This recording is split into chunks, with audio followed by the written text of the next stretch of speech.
Hi friends, welcome to Pearls Aari Creatives. இந்த வீடியோவில் நம்ம ஸ்லீவ்ஸ்க்கும் ஃப்ரண்ட் நெக்குக்கும் வந்து எப்படி வந்து ஆரி ஒர்க்குக்காக ப்ளவுஸ் மார்க்கிங் பண்ணுறதுன்னு தான் பார்க்க போகிறோம். இதுக்கு முந்தின லாஸ்ட் வீடியோஸில் வந்து நம்ம பேக் நெக் வந்து எப்படி மார்க் பண்ணுறது, எப்படி அலோ ப்ளவுஸில் வந்து மெஷர் பண்ணி அதை எப்படி நம்ம ஆரி ஒர்க் ப்ளவுஸ் இப்போ பண்ண போகிற ப்ளவுஸ்க்கு வந்து மார்க் பண்ணுறதுன்னு பார்த்தோம். ஏன் தனித்தனியாக பார்க்குறோம் அப்படின்னா ஒரே வீடியோவில் பார்த்தோம் அப்படின்னா வீடியோ ரொம்பவும் லென்த்தியாக இருக்கும், அது போக உங்களுக்கு கன்ஃபியூசிங்காக இருக்கும். ஸோ நீங்கள் இந்த மாதிரி தனித்தனியாக பார்த்துக்கிட்டிங்கன்னா உங்களுக்கும் கொஞ்சம் ஈஸியாக புரியுன்றதுக்காக நான் ரெண்டாக வந்து பிரித்து போட்டிருக்கேன். ஸோ ஸ்லீவை வந்து இந்த மாதிரி நீட்டாக ஓப்பன் பண்ணி வச்சுக்கோங்க. அதோட ஃபுல் உயரம், அதாவது கையோட மொத்த உயரம் வந்து எழுதிக்கோங்க. இது வந்து எல்போ ஸ்லீவ்ஸ், அதனால் 12 இன்ச் இருக்குது. அதுக்கப்புறம் கையோட சுற்றளவு 5.5 இன்ச் இருக்குது. ஸோ நம்ம ஒரு பக்க அளவு தான் எடுக்கிறோம். ஸோ அந்த ப்ளவுஸை நம்ம ரெண்டாக மடிச்சிருக்கோம் அப்படிங்கிற வந்து அப்படியே வந்து கையோட சுற்றளவு வந்து டபுள் ஆகும். அடுத்தது ஆம் ஹோல்லேருந்து அதுக்கு மேலே அந்த கை எவ்வளோ தூரம் இருக்கோ அந்த அளவுக்கு வந்து நம்ம எடுக்கிறோம். 6.5 இன்ச்சு வந்து நம்மளுக்கு இருக்குது.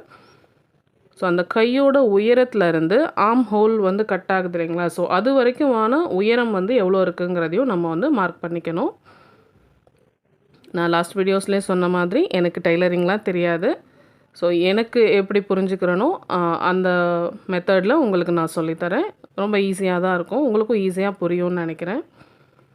ஸோ அந்த ஆம் ஹோல் கட் ஆகிற இடத்துக்கு நேராக மேலே நம்ம டேப் வச்சு எவ்வளோ ஹைட்டுன்னு பார்த்தோன்னா 2.5 இன்ச் வந்து இருக்குது. ஸோ கை உயரத்துலேருந்து 2.5 இன்ச்சிலேருந்து ஆம் ஹோல் கட் ஆகுது. அதுக்கப்புறம் வந்து நம்ம மிச்ச ஹைட்டை வச்சுட்டு கீழே வந்து சுற்றளவை வந்து நம்ம மார்க் பண்ணிக்க போகிறோம். ஸோ கை உயரம், சுற்றளவு, ஆம் ஹோல் அந்த கட்டு வந்து உயரத்துலேருந்து எவ்வளோ தூரத்துலேருந்து பிரியுது, இந்த 4 அளவு தான் வந்து ஒரு ஸ்லீவ் வந்து நம்ம மார்க் பண்ணுறதுக்கு வேணும். ஸோ வாங்க இப்படி ப்ளவுஸில் வந்து எப்படி மார்க் பண்ணுறதுன்னு பார்க்கலாம். முதல்ல நம்ம அந்த ஸ்லீவோட சுற்றளவை வந்து மார்க் பண்ணிக்க போகிறோம். ஸோ ஒரு பக்க சுற்றளவு வந்து 5.5 இன்ச் இருந்துச்சு நம்மளுக்கு. ஸோ அப்படியே வந்து டபுளாக பண்ணோம் அப்படின்னா 11 இன்ச் வந்து நம்மளுக்கு சுற்றளவு வேணும். இப்போ நம்ம மெஷர் பண்ணியிருக்கிறது எல்லாமே நம்ம ஒர்க் பண்ணுற ஏரியா. ஸோ இதை தாண்டி வந்து நம்ம தையலுக்காக சீம் அலவன்ஸும் நம்ம விடணும். ஸோ நீங்கள் மார்க் பண்ணையில் வந்து நீங்கள் அதுக்கான இடத்தையும் விட்டுட்டு வந்து ப்ளவுஸில் வந்து மார்க் பண்ணுங்கள். அப்போ தான் டெய்லருக்கு வந்து ஸ்டிச் பண்ணுறதுக்கு வந்து அவங்களுக்கு கொஞ்சம் ஈஸியாக இருக்கும். ஸோ கீழே வந்து அந்த ப்ளூ கலரை வந்து நான் ஸ்டிச்சிங்க்காக விட்டுட்டு மேலே அந்த பர்பிள்லேருந்து வந்து நான் வந்து ப்ளவுஸ் வந்து மெஷர் பண்ணிக்க போகிறேன். ஸோ 11 இன்ச் வந்து நம்மளுக்கு அந்த கையோட சுற்றளவு. ஸோ அதை வந்து நம்ம அந்த பர்பிள்லேருந்து ஸ்டார்ட் பண்ணி மார்க் பண்ணிக்கலாம். ஸோ நீங்கள் மெஷர் பண்ணுற இடத்துல 2 ஸ்லீவுக்குமான அளவு வந்து சரியாக இருக்குமான்னு வந்து பார்த்துக்கோங்க. ஸோ பார்த்துட்டு நீங்கள் வந்து மார்க் பண்ணுங்கள். ப்ளவுஸ் மார்க்கிங்கில் வந்து நிறைய டிஃப்ரென்சஸ் இருக்குது. நான் இதுக்கு முந்தின வீடியோஸ்லேயே உங்களுக்கு நான் சொல்லியிருக்கேன். ஸோ அந்த 11ல் வந்து சென்டர் பாயிண்ட் வந்து 5.5, அதை வந்து மார்க் பண்ணிக்கலாம். ஸோ அந்த சென்டர் பாயிண்ட்லேருந்து நம்ம கையோட உயரத்தை வந்து நம்ம மெஷர் பண்ணிக்கலாம். கையோட உயரம் வந்து 12 இன்ச் வந்து நம்ம ப்ளவுஸ்லேருந்து அளவெடுத்து வச்சுருக்கோம். ஸோ 12 இன்ச்சை வந்து நம்ம மார்க் பண்ணி அதை ஒரு ஸ்ட்ரைட் லைனாக ஜாயின் பண்ணி விட்டுக்கோங்க. நம்ம சாக் பீஸில் தான் போடுறோம் அப்படிங்கிறனால நம்ம அந்த லைன்ஸ் எல்லாம் வெளியில் தெரியும்னு வந்து நம்ம பயப்பட வேண்டியதில்லை. நீங்கள் டிசியோ இல்லை ஒயிட் பென்சிலோ யூஸ் பண்ணிங்க அப்படின்னா அதை ரிமூவ் பண்ணுறது கஷ்டம். பட் சாக் பீஸ் வந்து நம்ம அவ்வளோ ஈஸியாக வந்து நம்ம ரிமூவ் பண்ணிக்கலாம் வெளியில் தெரிஞ்சால் கூட. அடுத்து நம்ம ஆம் ஹோல் கட் பண்ணுறதுக்காக மேலேருந்து ஒரு உயரம் வந்து நம்ம மெஷர் பண்ணோம் இல்லைங்களா, 2.5 இன்ச்சுக்கு. ஸோ அந்த அளவை வந்து நம்ம மார்க் பண்ணிக்கலாம். கை உயரம் மேலேருந்து வந்து 2.5 இன்ச்சுக்கு மார்க் பண்ணி அங்கேருந்து வந்து நம்ம ஆம் ஹோல் வந்து மெஷர் பண்ணிக்க போகிறோம். ஸோ ஆம் ஹோல் வந்து ஒரு சைடு வந்து நம்மளுக்கு 6.5 இன்ச் வந்து நம்மளுக்கு இருந்துச்சு. ஸோ அதை அப்படியே டபுள் பண்ணி மொத்தம் 13 இன்ச், இந்த பக்கம் 6.5 இன்ச், இந்த பக்கம் 6.5 இன்ச் வந்து நம்ம மொத்தம் 13 இன்ச்சஸ் வந்து நம்ம மார்க் பண்ணிக்க போகிறோம். ஸோ மார்க் பண்ணிவிட்டு நீங்கள் எல்லா லைன்ஸையும் ஜாயின் பண்ணி விட்டுக்கோங்க. இந்த கையோட வளைவு வந்து எனக்கு ஓரளவுக்கு ஃப்ரீ ஹேண்டாக வருங்கிறனால நான் ஈஸியாக போட்டுட்டேன். நீங்கள் எதனா இதுக்கான டூல்ஸ் யூஸ் பண்ணி கூட வந்து நீங்கள் மார்க் பண்ணிக்கலாம். நான் வந்து சென்டரில் மட்டும்தான் ஒர்க் பண்ணுறேன் அப்படிங்கிறனால சும்மா ரஃப்பாக வந்து நான் ஸ்லீவ்ஸ் வந்து போட்டிருக்கேன். இல்லை பர்ஃபெக்டாக நம்ம ஸ்லீவ்ஸ் போடணும் அப்படின்னா இந்த மாதிரி ஒரு ஷேப்பில் வந்து நம்மளுக்கு ஸ்லீவ்ஸ் கிடைக்கும். நம்ம ஃபுல் ப்ளவுஸ் ஒர்க் பண்ணுறோம் அப்படின்னா தான் நம்மளுக்கு இந்த மாதிரி பர்ஃபெக்ட் ஸ்லீவ் மெஷர்மெண்ட் வந்து நம்மளுக்கு தேவை. நான் சென்டரில் மட்டும்தான் ஒர்க் பண்ணுறேன் அப்படிங்கிறனால நான் அதை ஒரு ரஃப்பாக மட்டும் போட்டுக்கிறேன். அவ்வளோதான், நம்ம ஸ்லீவ்ஸை வந்து மார்க் பண்ணியாச்சு. வெறும் 4 மெஷர்மெண்ட் இருந்தால் போதும், நம்ம ஸ்லீவ்ஸ் வந்து மார்க் பண்ணிடலாம். ஸோ வாங்க அடுத்து வந்து ஃப்ரண்ட் நெக் வந்து எப்படி வந்து நம்ம அளவெடுத்து மார்க் பண்ணுறதுன்னு பார்க்கலாம். ஸோ ஃப்ரண்ட் நெக்குக்கு நான் இந்த ப்ளவுஸ் தான் எடுத்திருக்கேன்.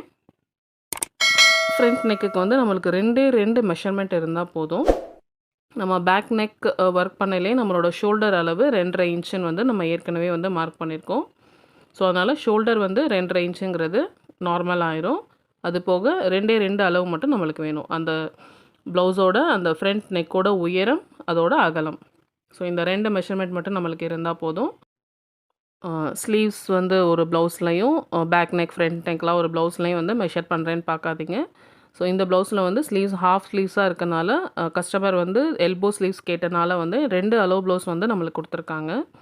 ஸோ அதனால் ஸ்லீவ்ஸை வந்து நான் அதுலேயும், ஃப்ரண்ட் அண்ட் பேக் நெக் வந்து நான் இதுலேயும் வந்து நான் மார்க் பண்ணுறேன். ஸோ இப்போ ஃப்ரண்ட் நெக்கோட உயரம் எவ்வளோன்னு பார்த்தீங்கன்னா 7 இன்ச்சஸ் வந்து இருக்குது.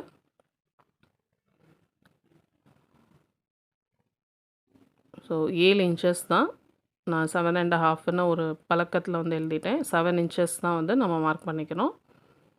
அதே மாதிரி அகலம் பார்த்தீங்கன்னா 2.5 இன்ச்சஸ் வந்து இருக்குது. ஆரிவொர்க் மார்க்கிங்கில் அதுவும் ஃப்ரண்ட் நெக்கில் பிகினர்ஸ்க்கு நிறைய கன்ஃபியூஷன் வர்றது ரைட் சைடு எடுக்கிறதா இல்லை லெஃப்ட் சைடு எடுக்கிறதான்றது தான். அதில் வந்து நீங்கள் கேர்ஃபுல்லாக இருந்துக்கோங்க. மெஷர்மெண்ட் எடுத்துட்டோம். வாங்க இதை எப்படி வந்து ப்ளவுஸில் வந்து மார்க் பண்ணுறதுன்னு பார்க்கலாம். பேக் நெக், ஸ்லீவ்ஸ் இதெல்லாமே வந்து நம்ம அந்த மெஷர்மெண்ட் வச்சு அவ்வளோ ஈஸியாக மார்க் பண்ணிடலாம். ஆனால் ஃப்ரண்ட் நெக் மார்க் பண்ணுறது வந்து கொஞ்சம் கேர்ஃபுல்லாக வந்து நீங்கள் மார்க் பண்ணணும். ஏன்னா ஒரு சிலர் வந்து ஸ்ட்ரெயிட் கட் கேட்பாங்க, ஒரு சிலர் வந்து கிராஸ் கட்டிங் கேட்பாங்க.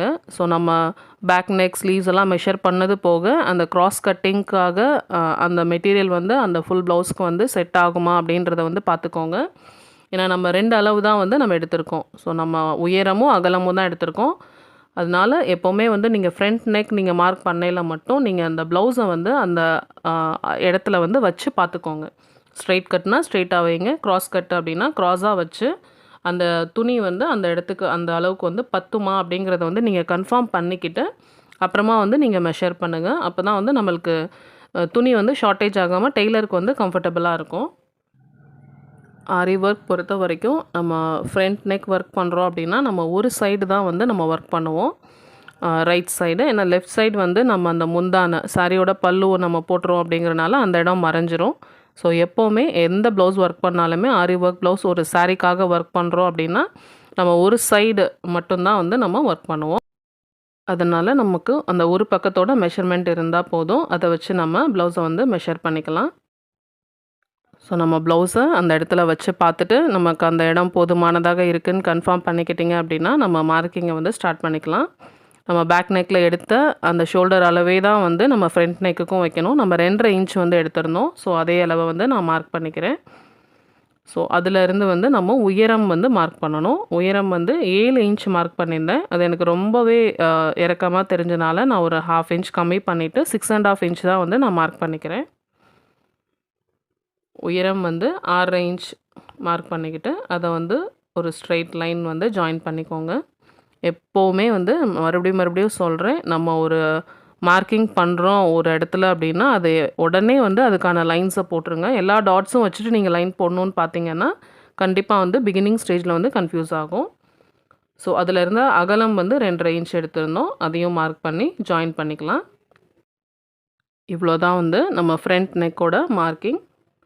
ஸோ அந்த கீழே ப்ளவுஸ் தைக்கிறதுக்கான இடத்த வந்து நீங்கள் அனுசரித்து கிராஸ் கட்டிங் தான் கேட்டிருந்தாங்க. ஸோ கிராஸ் கட்டிங்கில் மார்க் பண்ணிவிட்டேன். ஃப்ரண்ட் நெக்கில் அந்த வளைவு வந்து ஃப்ரீ ஹேண்டாகவே வந்து நான் ட்ரா பண்ணிட்டேன்.